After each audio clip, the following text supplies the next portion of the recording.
আসসালামু আলাইকুম প্রিয় শিক্ষার্থীরা, আর একটি নতুন ভিডিও নিয়ে তোমাদের সামনে হাজির হলাম। আমি মোহাম্মদ বিল্লাল সরকার, বর্তমানে পড়াশোনা করছি রাজশাহী বিশ্ববিদ্যালয়ে। তো আজকে আমরা কথা হলো কবে স্কুল কলেজ খুলতে পারে, বিশ্ববিদ্যালয় খুলতে পারে, সেই বিষয়ে কিন্তু নতুন একটি আপডেট এসেছে। তোমাদের সাথে আমি কিন্তু কথা বলার চেষ্টা করব। এর আগে অবশ্যই বলবো, সকল আপডেট এবং নিউজ পেতে অবশ্যই চ্যানেলটি সাবস্ক্রাইব করে পাশে থাকবে। যারা এইচএসসি রয়েছে তাদের জন্য কিন্তু আরো বেশি সুখবর, যারা অ্যাডমিশন দিবে তারা কিন্তু আমাদের চ্যানেলে প্রস্তুতি নিতে পারবে।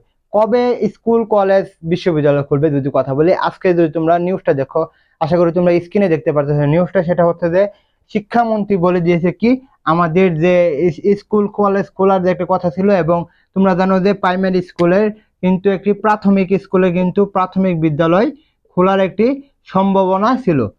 বিদ্যালয় যদি লিখি, বিদ্যালয় খোলার একটি সম্ভাবনা ছিল, কিন্তু আজকে শিক্ষামন্ত্রী এটাই বলে দিয়েছে যে তারা স্কুল কলেজ খোলার কোনো মানে পরিস্থিতি নেই, সব বিবেচনা করে তারা কিন্তু এখন অফ রাখবে, তাই না?